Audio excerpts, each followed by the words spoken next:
Yeah, what's up everybody? Once again, it's Brand Man Sean, and today we're gonna go over the evolution of SZA. Now, a lot of you guys may know SZA doesn't have the traditional grind. She was basically found by TDE's Punch. She wasn't even thinking about doing music or music as a career, but she was discovered, and next thing you know, she was a part of TDE. With that being said, it shouldn't be dismissed not only the Control album itself, but her artistic growth from the S mixtape all the way to the Control album. That's what I believe is her biggest accomplishment, and that's what I want to talk about right here. So the first time that I discovered SZA, well, I was actually told about SZA, and I listened to her. Honestly, I wasn't crazy impressed with the music, not because I didn't think she was talented, but a lot of people thought as far as her being different. I didn't necessarily see it as such musically because I was surrounded and drowned by those kind of abstract, different type artists at the time that I was working with. What I was really attracted to SZA about was probably what attracted a lot of other people, or at least strengthened her brand with them, and that was her big red hair, the brand that she was developing for herself as somebody that's not even necessarily a superstar. And of course she had the freckles to go with it. And I even thought that was interesting when I found that they were fake from just a whole bunch of girls telling me, oh, SZA has fake freckles. But these were the things that made up her brand, particularly at the time. Not to mention, for me, the perspective that she was starting to develop musically was really becoming interesting. Fast forward SZA to 2017,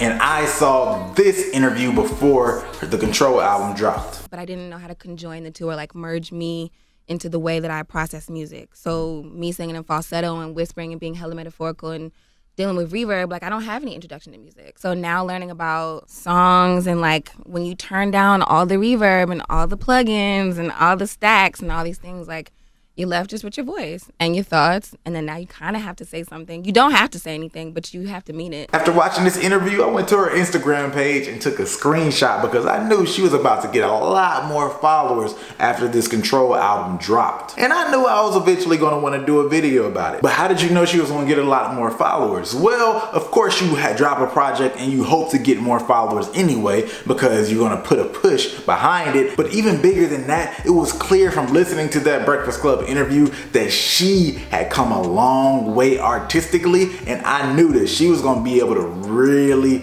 touch a nerve with people and affect them. I encourage everybody to watch that interview. I'll put a link in the description below, but it wasn't really just the fact that she was talking about the context of things that she was going through over the years and her development in that way. There was actually one huge thing that was greatly important in my opinion, and it's actually the small portion that I played. SZA alluded to basically taking all the fluff out of her lyrics, from going from this abstract artsy trying to be extra eloquent and complex to being straightforward. And when artists do that, that's a major step in their development, because what a lot of people don't realize, especially a lot of young artists, is yes, complexity is cool and it's a skill to develop and to be able to have all these metaphors and analogies integrated throughout an entire piece. That is a beautiful piece of art in itself. But from a language standpoint, the way language works, the most impact is made from being straightforward. If you think of two of the most impactful artists from a lyric standpoint of all time, you're gonna think about Kanye West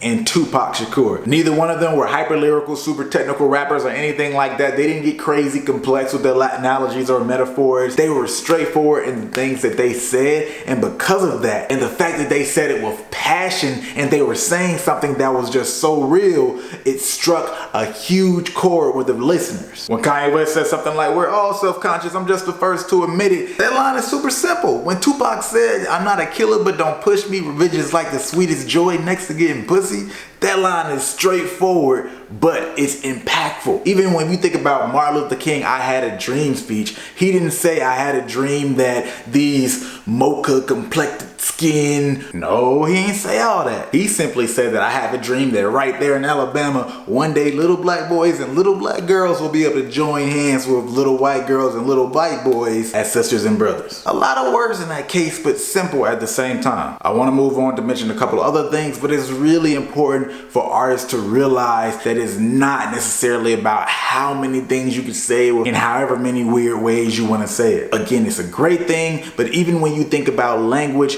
and the most effective language in terms of sales, marketing, all those things, there is a profession called copywriting where you are supposed to ruthlessly edit and have the most effective words in the smallest, fewest amount of words to affect the reader and drive them into action. French writer Antoine de Saint-Exupéry stated this so perfectly when he said, "Perfection is not achieved when there's nothing more to add.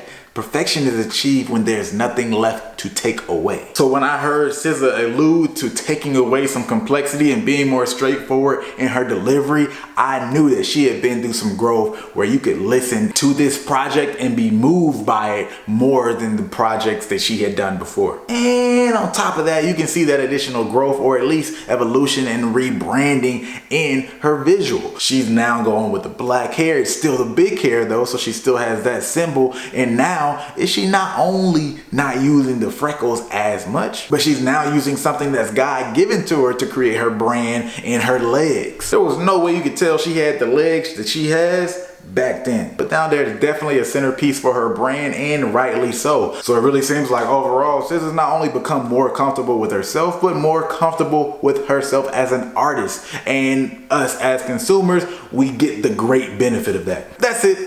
Y'all know what to do. Hit that subscribe button.